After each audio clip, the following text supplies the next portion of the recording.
Hey guys, thanks for being with us today. It's our last online service for the year.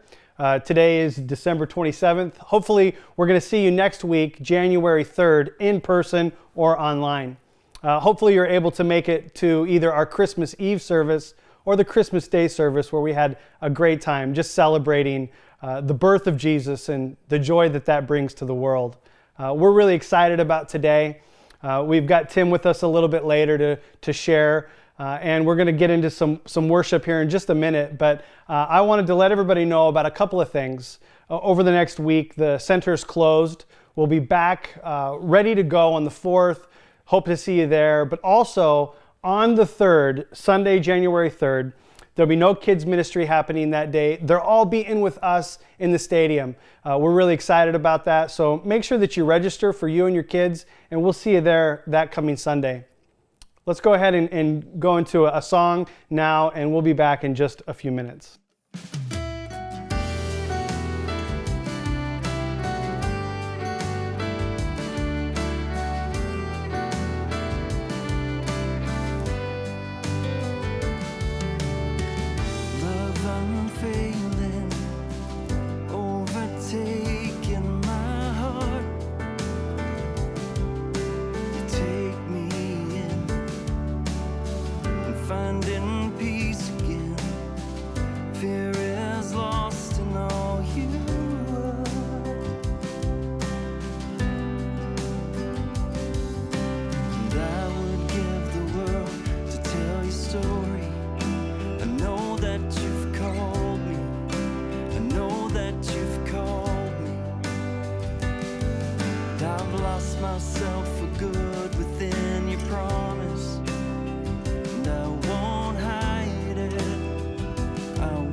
You've called me, I know that you've called me.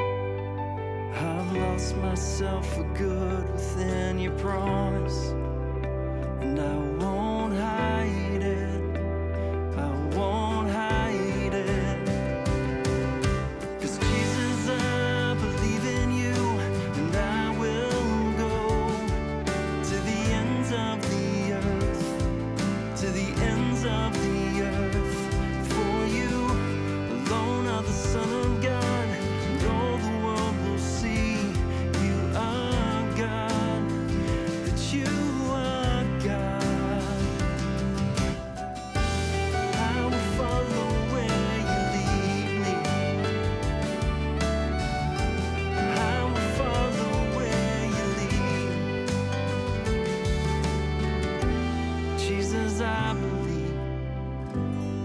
will follow where you lead me. So we're here with Tim this morning.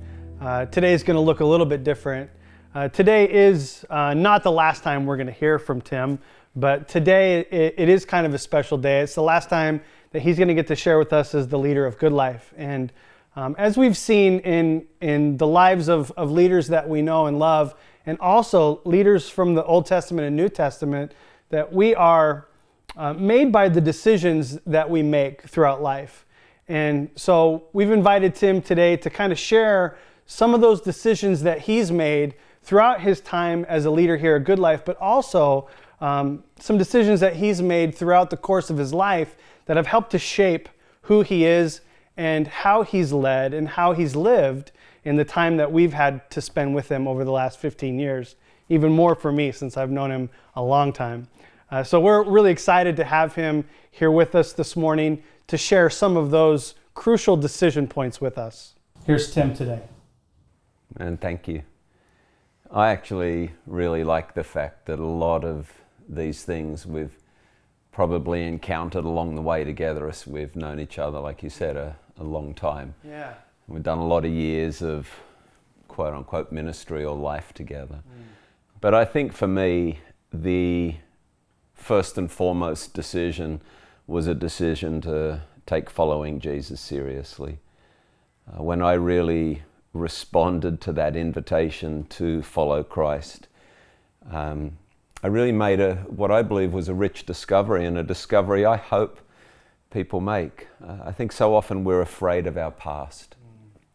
And I don't think, honestly, that Jesus is that affected or interested in our past. I honestly believe Jesus is way more interested in the future. And I had a really strong thing happen when I decided to follow Jesus. I felt like he simply asked me to give him all the parts of my life, as broken and fractured as many of them were.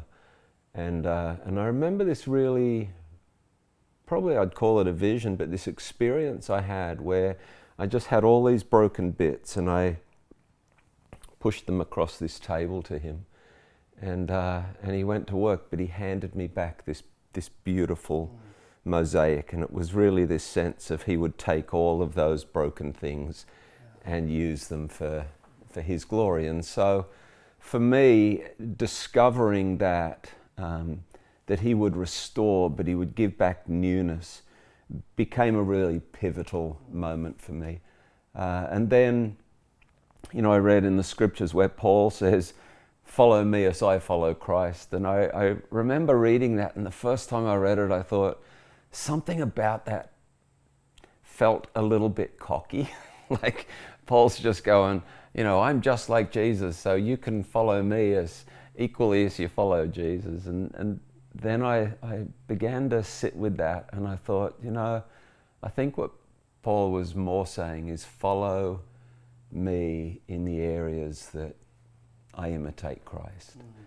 And I remember praying back then that I really wanted to be an imitator of Jesus, and realized the only way to do that was to allow, by the Spirit of God, the life of Christ to be lived out through me. And so it really began to be, I think, this endeavor. And so when I looked at the scriptures, I found in Romans chapter 28 and verse 9, where Paul writes this thing, and he says that from the very beginning, or from the very outset, God's purpose was that we would be conformed to Christ. So, like you'd know in your faith, God takes these parts of us and he begins to mold them and shape them, but his whole desire is that we become Christ-like.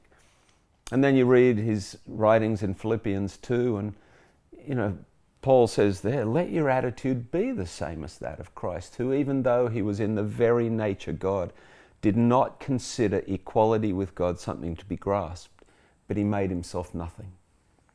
And he took on human form. And being found in human form, he became a servant. And it's like this whole process of Jesus is leaving heaven and glory and everything, and then taking these deliberate steps down. And as you would know.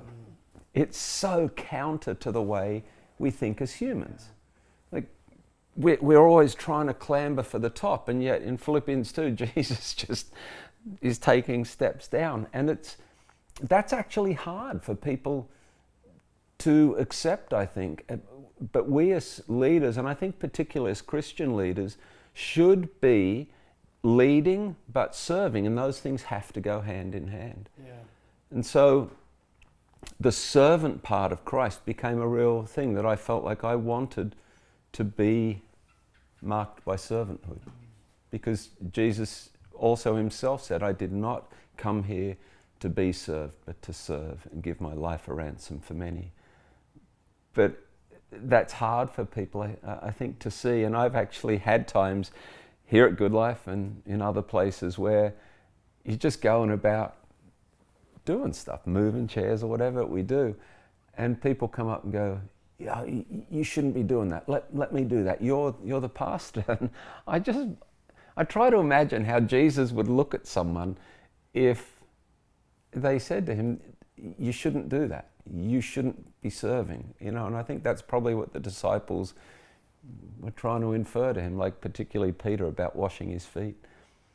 But that is the thing that is, I believe, should be the mark of Christian leaders, is a willingness to serve, that there should be no task ever that we say, that's below me. Yeah.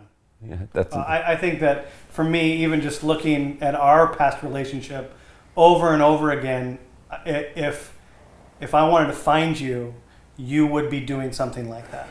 Because you wouldn't be in the office. You'd either be with people or you'd be doing something that you'd seen needed to be done. Yeah, I think that's probably true. And I know I said it, I think I said it to you once in a conversation.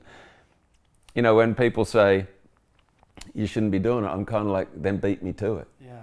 Because there's no reason I shouldn't be doing it. So let's make it a race to do it first. Like, who can outserve someone else? And I just would love to see that be the mark of the church, that we really were the servants of mankind. And it's true in many areas, but I reckon we could do better. And if I could leave even that with you, I'd say, make it a priority. It was a priority of Christ. Make it a priority. And I think the next one I'd say would be tenacious. And by that, I've always pictured tenacity as like this white-knuckled holding on to something for dear life. And I reckon if something is valuable, then it's worth holding on to. It's worth fighting for. And tenacity, I think, sometimes we let go of stuff too soon. We don't stick it out. We don't, value something enough to say, you know what, I'm gonna fight this through to the very end. And that's sometimes been a costly decision. It sounds like you're speaking from some experience there. Like, is there something in mind that you could share with us in that, like that you've held on to? Yeah. Well, one recently for us, even with Goodlife, was the whole building thing. Because I felt like God had spoken something to us about the going ahead. And when people disagree, they can be outspoken about those things. And I try to listen to what people have to say, but I really do try to hold fast to what I believe God is saying. And there's this tension there. But this tenacity is when you really believe He's spoken something, hold on to it. Yeah. And And they were things that were challenging, like, because finances are always a big deal. Well, how's that going to even be provided for? And again, I felt like God spoke something of the way He would provide, but it was sort of out of left field and didn't seem to make sense. And I had someone say to me, they quote the story of Daniel and Shadrach, Meshach and Abednego and Nebuchadnezzar building an idol to himself, and there were some pretty cruel things that were said. And I really did come to a place of going, man, God, if that's what I'm doing here, if I'm that self-deluded, take me out of the picture. And I don't think for a moment that's why He's shifting me. But it was this thing that in the face of that opposition, you either have to believe what you think the Lord has spoken, or you just crumble to opposition and to opinion. And so, yeah, I've had things through the years where I've really had to go to the Lord in my own space and say, is this you? If it is you, man, I'm going to hold on for dear life. And opposition sometimes, I think, isn't unhealthy. Yeah. It really presses us in to finding out what matters. But with tenacity, I would say goes courage. And I've always wanted to be courageous. Jesus was a man of incredible courage. Because I think of him in the Garden of Gethsemane when he's crying out to his Father and he says, you know, if there's any alternate route, if there's any way around this, take this cup away from me, but yet not my will be done, but your will be done. And honestly, there's a spiritual fortitude or a courage to actually say that to God. Yeah. Like, I don't think Jesus just, you know, was, because he was God, he could say, you know, let your kingdom come and your will be done. I think there was this really dynamic courage about him. You see it in the face of the Pharisees, to say what needed to be said. In the face of the people like who were chasing after him for food or whatever, he'd just be honest with them, and that's courageous. And when people respond to him and they all leave and the disciples are going, man, that was tough. And he goes, you can leave too if you want. He's almost willing to let everything go for the sake of what his Father's called him to. And that's courage. And I really believe that courage has this right understanding of fear. Fear is a good thing, but don't let fear rule you. Yeah, that's really good. And I think this is one thing that has really guided me, is I want to hold on courageously, tenaciously, but be aware of those warnings, to allow fear to have its right place, but don't let fear tie you back, stop you, hinder you. Don't let it have the final word. Exactly. Yeah. There seems to be an audacity that comes with knowing you're going to win, but that's different than the courage that Jesus had. Oh, yeah. There was a cost that came with that courage. Yeah. And I think that's what you're kind of saying. Well, I think it's ultimately said and I would have referred to it in the lead up to Christmas with joy, but where it said that for the joy set before him, he endured the cross. Yeah. And I think if I was to add to it, and you're not supposed to add or take away from scriptures, I know, but there's this thing of, you know, for the joy that was set before him, he tenaciously held the course and went to the cross. He courageously took a hold of what God had asked for him, and he went to the cross. So for me, I feel like when we walk in this person of Jesus, there is this courage and this tenacity to hold true to who he's called us to be and what he's called us to do. One of the things I've learned in leadership that is very counter to our world, because the world says this: you lead for those three reasons. And if you've heard me speak on leadership, this is what I find. People lead for position, their title, for the power, the authority they have, or the privilege, the benefits that you get, the power, the position, the privilege. But Jesus doesn't do any of those. You go to Philippians 2 and he relinquishes all of that for the purpose that he came for. And when we discover the purpose that God has given us, called us to, we willingly relinquish those things. Because I found this, that all those three things, power, position, privilege, actually are your limiters. They don't set you free to lead, they stop you leading. You won't do something that makes you look weak if you're craving power. You won't do something that makes you look little if you're craving position. You won't do something that you're going to lose if you're after privilege or prestige. But when you're leading for purpose, there's nothing that you're not willing to do. And that's what Jesus was about. Yeah.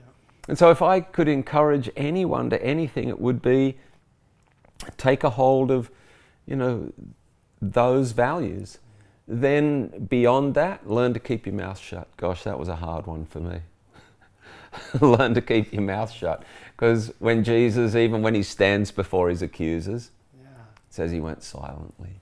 And it's a strange thing that, you know, again, even when you're leading and you know that you have a situation you're in and you could defend yourself because you know something that's happened, or you know the backstory, and yet you sense the Lord's just going, just don't say anything.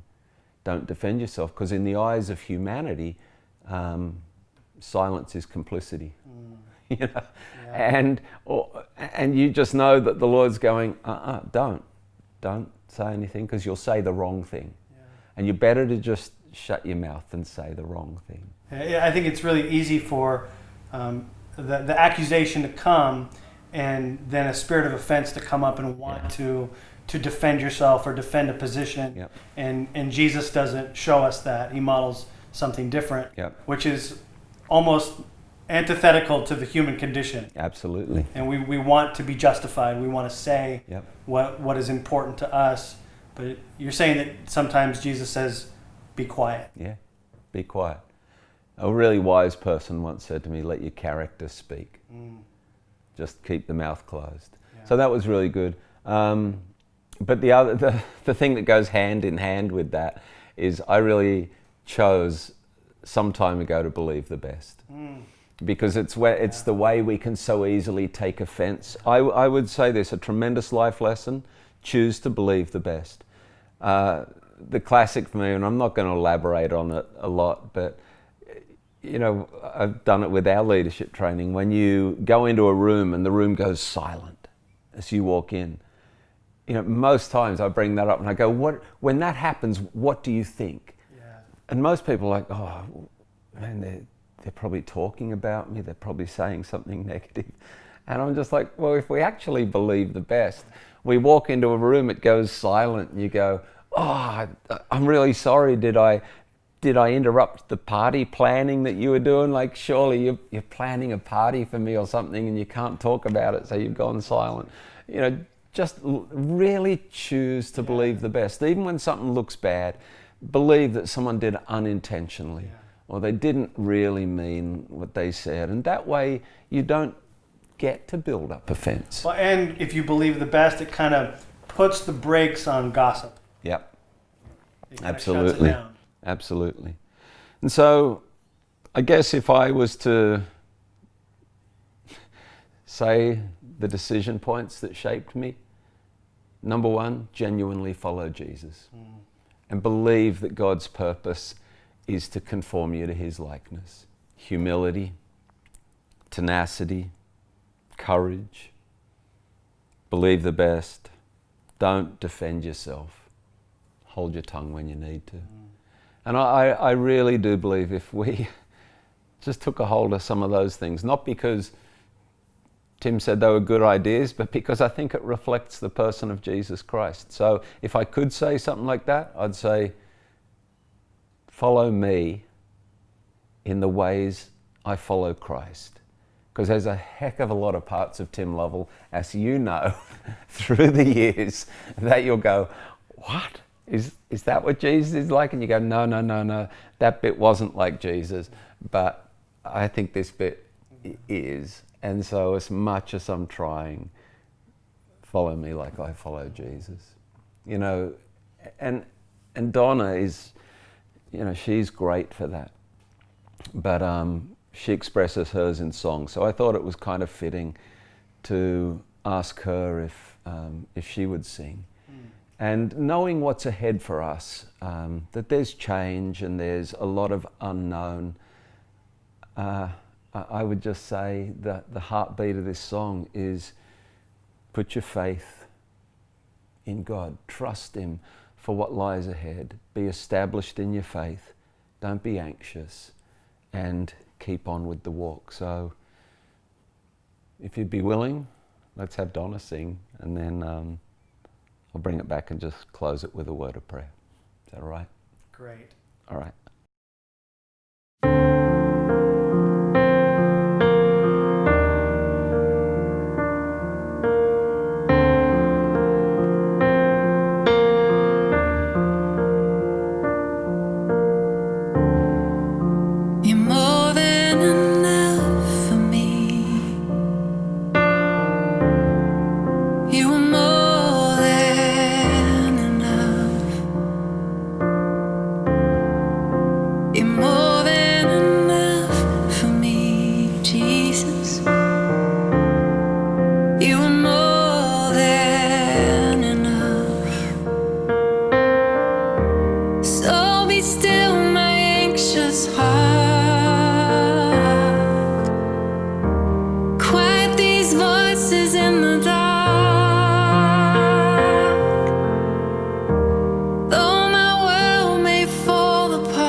how great are the words of that you're more than enough for me. I can get emotional with it because I know what it is to walk into the unknown with this yearning, but the strength of those words, that God, you're more than enough. So wherever we go from here, we go with that confidence. So let me pray, and we'll just close it out. Father, thank you. I so often think of the psalmist's words where he says, God, what is man that you're even mindful of him? Created a little lower than the angels, but yet crowned with glory and honor. And God, you don't just save us for the sake of saving us. You save us, you deliver us, and then you begin that work of conforming us to Christ, that somehow we get to carry that life, that liberty, that light into other people's lives. And thanks for entrusting that to us. God, I do commit the years ahead. God, I thank you for the work that you've started in Goodlife and you've started in so many lives. And we just look to you and say, God, bring about your glory in your completion of all that you have purposed to do. May we truly be a people who are marked by courage, by tenacity, by humility, by servanthood, by truly that willingness to be conformed to the likeness of Jesus. May we be a people of faith, and grant us your peace. In Jesus' name, amen. Thanks, man. Yeah, thank you. Thank you, Tim. Thank you too, Donna. Thanks for being with us today. We're so grateful for the time that we've been able to have this morning. And I hope that you'll just continue to join us as we head into the new year. Don't forget to check out the website for all the details for our next in-person gathering on January 3rd. We'll see you then. Like the whole David Letterman thing. Coffee, shake hands.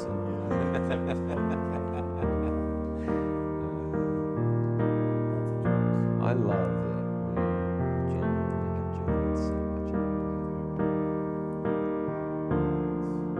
In my cleaning out, I found a script of a play that I wrote that he was in. 2001. And we took it on tour. We brought it out here and we went around schools in Sydney and did it. Yeah.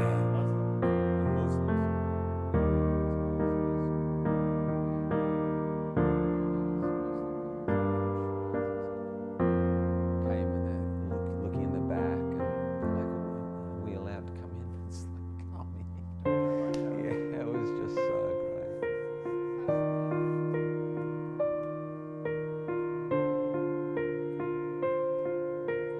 And he was this character called Bill. And he was, but someone turns to him and goes, well,